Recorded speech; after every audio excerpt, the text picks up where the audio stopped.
she gave this talk on poverty and how people are not that like this is the solution to like getting rid of poverty around the world, but Hmm.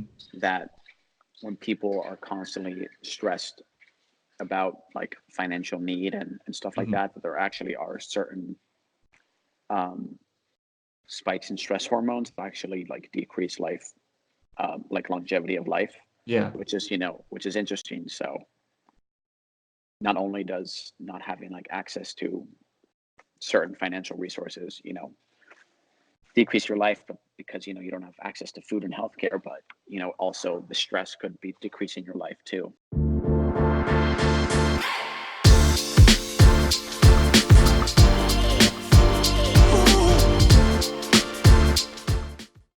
This episode of the Smart Athlete Podcast is brought to you by Solpre, skincare for athletes. Whether you're in the gym, on the mats, on the road, or in the pool, we protect your skin so you're more comfortable in your own body. To learn more, go to solpre.com. Today on the Smart Athlete Podcast, my guest was a Division I swimmer at Columbia. He had a fellowship at NASA, which has a much longer title that I can't quite remember, and I'm sure he'll tell us about here in a minute. Currently, he's racing triathlon with Wadi Inc., and he is a certified yoga instructor. Not only that, but he just finished his PhD in medical engineering at MIT. Welcome to the show, Richard Fineman. Hey, yeah, thanks for having me, man. Did I get all that in? Except, It was a yeah, mouthful. that was pretty good. I mean, I don't remember if did I send you my CV, because I've been sending that around a lot because I'm like looking for postdocs and jobs and stuff, and so sorry it's a little long, and I just when you're on the job hunt you just gotta woo people. So no, yeah, that was good. That was good.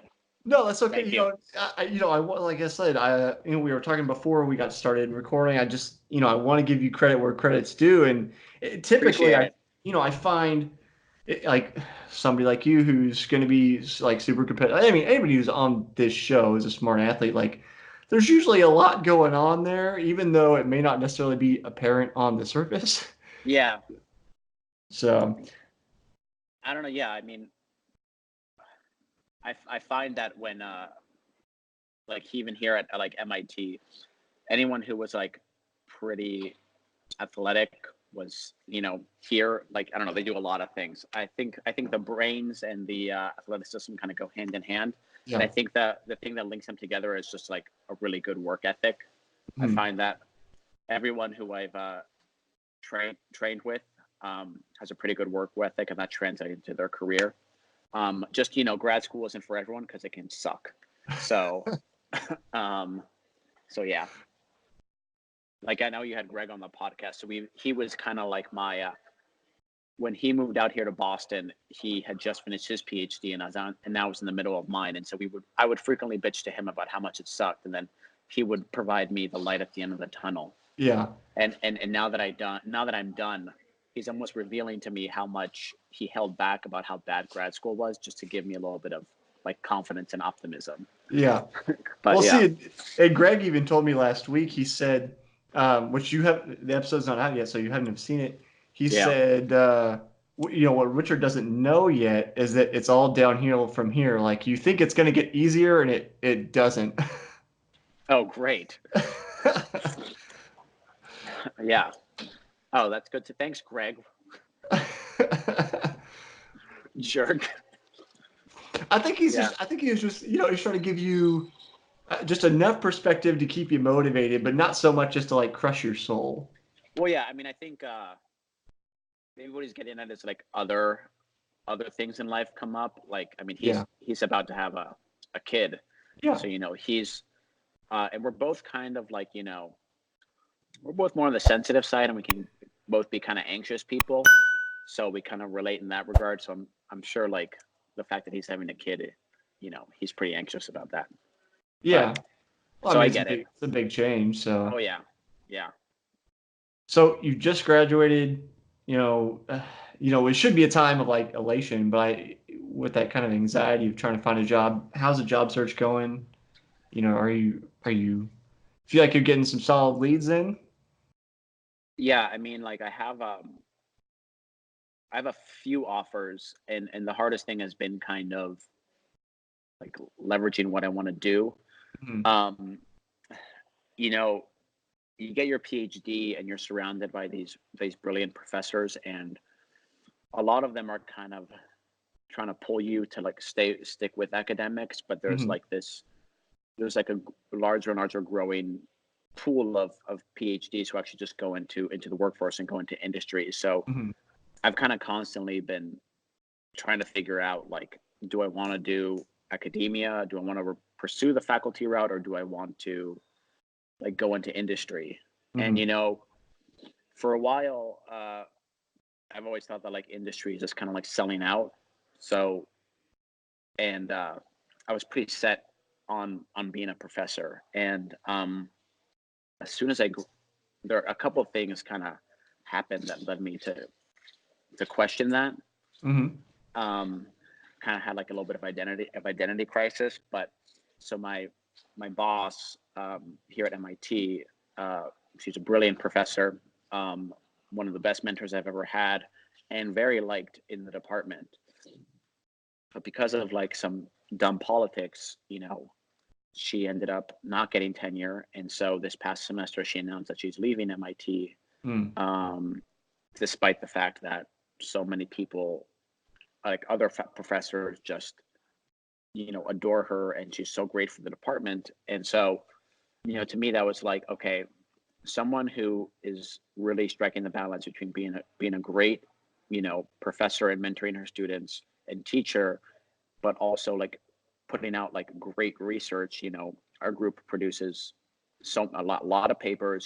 She serves on various panels for the NSF or the National Robotics Institute. She's NSF very is National Science Foundation. yeah, Okay. National Science Foundation. And so she's very successful academic, and still that's like, I mean, it's MIT, but just because of some weird politics, you know the department decides not to put up for tenure, and a lot of people have been upset. So to see someone who is just really killing it in all aspects of life to still like not have that job security, and to be thrown under the bus by that, like that, Mhm. um you know, I don't really know if I want to like live with that kind of stress. And granted, she applied to a few jobs this semester and now has a full tenured position at the University of Michigan, and we're all really happy for her. But the fact that like for the first like 7 to 10 years of your career, that you are pretty much living at the will of your department, and whose head the person who hire you can change, so the department head can change, who then might not no longer like you as much and like your work. Right. So it's like it sucks. And I've always been drawn to academics because there's like a very pure like scientific goal. Mhm. You get to like mentor students, and you get to learn a lot. um, and so I really started to like question that when I saw this kind of my professor kind of go through this. And so I started to like interview for various industry jobs. And so now I was like very excited by a lot of these industry opportunities. So, I have offers, or, I'm kind of leveraging. I have like an offer for a postdoc, but then I'm also kind of waiting on this one industry offer that I'm really excited about. So it's hard to kind of figure it out. So, you know, while, I haven't put that much effort into actually applying, it's been more, I guess, coming back to your original question, it's been harder. The hardest part has been really trying to figure out what I want to do and what is going to end up making me like the most Mhm. happy. Um, so that's kind of where I'm at right now. And actually, this week will be like a big kind of transition, like a big point where I'm going to figure that out, because I should hear back from like a couple of places, Yeah. and then I'll You, really have to make a decision. yeah. Your dilemma kind of made me think about. I had a conversation with pro triathlete Mike Meehan, and he's an engineer working on his PhD, and he kept coming back to this idea about how he wants to make an impact in his community. Oh yeah, And now like that's an idea that I think I deal with a lot in terms of like once you get to the point where like you have enough money to cover whatever lifestyle you want, and like I think about yeah, like Maslow's hierarchy of needs, and you have all that stuff covered, and you're getting to the point where you're like working on self-actualization, which I think most of us in the first world can probably do. like to me, it's a matter of that happiness comes from where do you see yourself, making the most impact, whether it's, Yeah. academic, that pure science research, or whether you think you can actually take that into industry and make an impact in terms of, say you're I'll use NASA just because an easy example since you've already Yeah. been there. Like if your work can make such a positive impact, in that environment. Yeah. So that maybe that's food for thought, I guess. No, yeah. I mean, that's also something that I've been thinking about a lot. I mean, I don't want like my research just to kind of like sit in a pile of like academic journals that like Yeah. only myself and my students read, and maybe a few of my colleagues. I definitely like want to make an impact. And part of the reason I went into medical engineering was because it was that whole idea of medicine and healthcare and being able to help people. Yeah. And being in like an engineer, it's kind of hard because there are definitely some areas of engineering that are very cutting edge and applied in the long run could like change the world, right? Hmm. But then there are like kind of my area of research is kind of more like middle ground. Like I do like experimental biomechanics, and I work a lot with like inertial measurement. So inertial measurement, those are the motion sensors that are like in your phone or in your Garmin watch, Okay. or or in your activity tracker. So just really trying to extract more detailed information about motion from these sensors, and then trying to like apply it for the clinic, and trying to maybe monitor people at home better. So we focus a lot on like rehab and stuff like that. And the work is really cool, but the fact of the matter is that there are like companies, both startups but also like bigger companies, that are exploring this work as well. So some of these interviews that I've had are with industry. They want me to continue my work, Hmm. but to actually apply it on a consumer grade device that will eventually be shipped as a product. So when I think about it, it's like, okay, like I'll still be doing similar research. I'll still be, um, you know, I'll be in a very scientific group because it's like a research role. It's not so Hmm. much like the like engineering roles at these companies.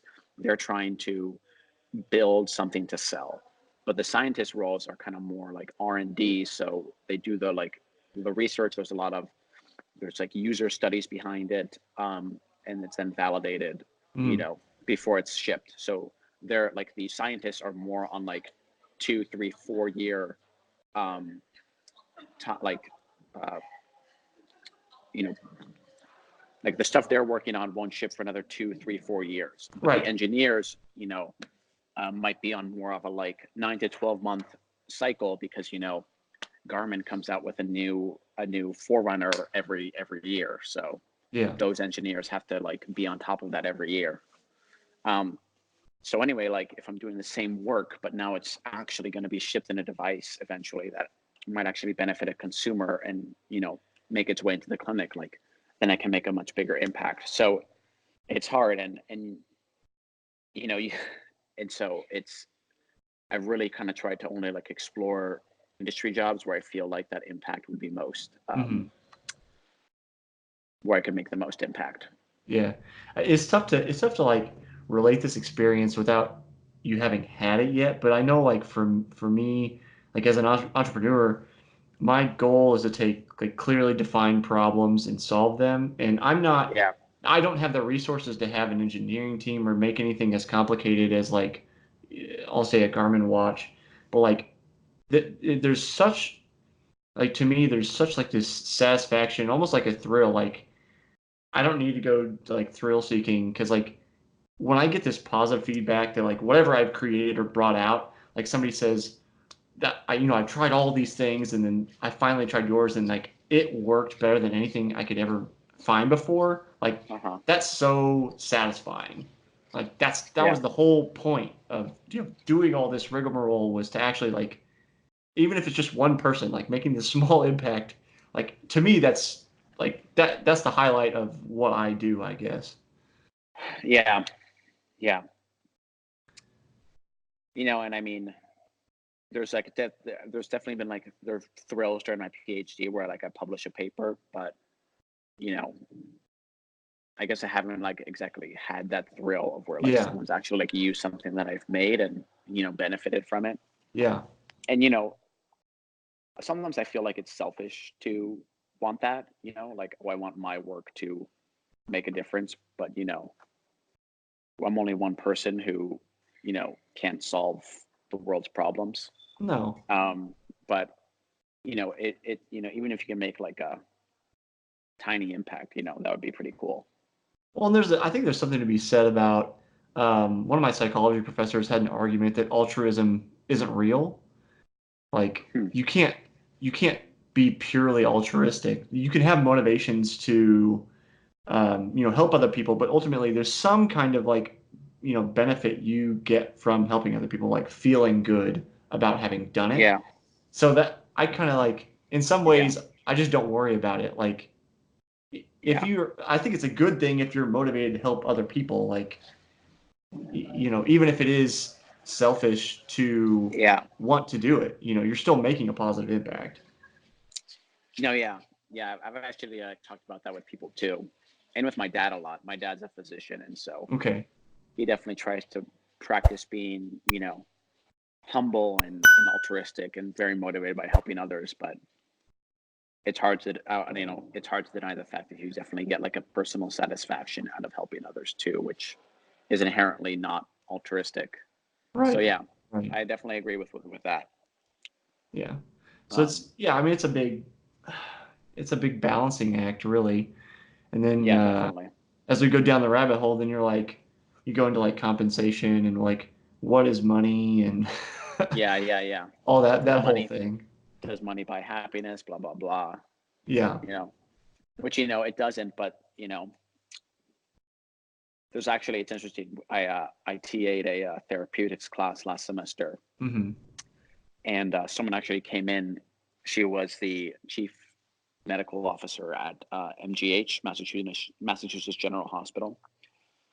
Oh, I guess I just gave away who it was because I said that. But anyway, um, she gave this talk on poverty and how people are not that like this is the solution to like getting rid of poverty around the world, but Hmm. that when people are constantly stressed about like financial need and stuff like Hmm. that, that there actually are certain um, spikes in stress hormones that actually like decrease life, like longevity of life, Yeah. which is interesting. So not only does not having like access to certain financial resources, decrease your life, but because you don't have access to food and healthcare, but also the stress could be decreasing your life too. So it's interesting.